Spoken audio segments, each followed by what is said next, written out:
Message of encouragement and a message that I was reading as I was reading my Bible this morning on how this may be one of the reasons why you may not be getting that certain prayer answered and that certain blessing that you may be asking the Lord for. As I've been reading the Bible, I've been noticing a pattern. My church right now, we're studying the book of Genesis. You see Rachel's not able to have a kid. Later on, you see Hannah not being able to have a child, but then later gives birth to Samuel. Hannah later gives birth, to children. Rachel later gives on birth, into children that would be part of the 12 tribes of Israel. But I notice a pattern when the Lord, and this is not just for, having children, but when the Lord causes a certain difficulty in your life, a certain prayer that has become a difficulty for you, a certain thing that you've been asking God for that seems very difficult for the Lord to answer, I notice one pattern, that system, right? Same with Abraham and Sarah. They couldn't have a child, but then they later had Isaac. Hannah couldn't, with Elkanah, but then later Samuel, the prophet Samuel, is born. But I notice a pattern between both those stories. God gave it to them when he saw that they were willing to give it up.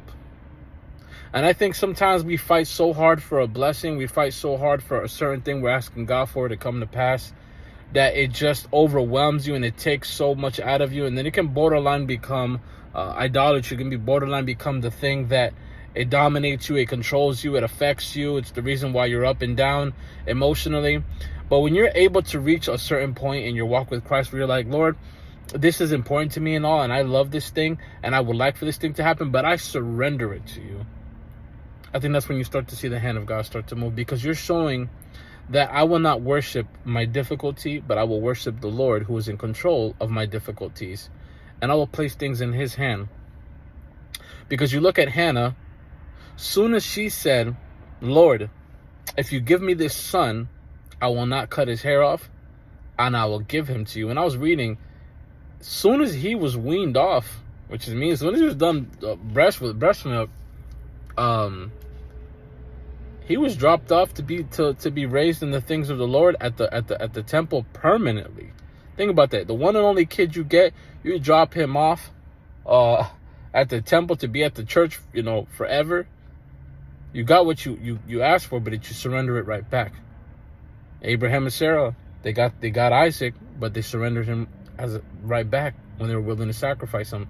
So you look at this, the very thing that has become a difficulty to you, and this morning I just want to tell you, surrender it, and watch how God is going to work, because surrendering is us also a form of faith. Sometimes we think holding on is the only way we show faith, but I'm here to tell you that letting go is also a form of faith, that you trust the Lord enough that he loves you, that he knows what he's doing, that he will take care of this thing if you would just let it go. Like they say, let go and let God.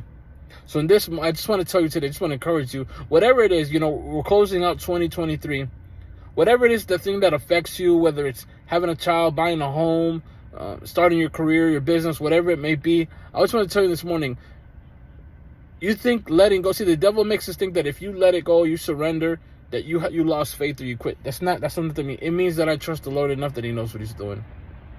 So I just want to encourage you that whatever it is that God has not answered, that difficulty that presented itself and has not, gone away, surrender it to Jesus. Say, Lord, if you give me this, I'll give it right back to you. Lord, if you bless me with this, I'll surrender it to you completely. And right now, even if you don't give it to me, Lord, I still surrender this thing to you. Surrender is a form of worship. The Bible said that God moves in the midst of the praise and the worship of his people. You want God to move in your life? Surrender it.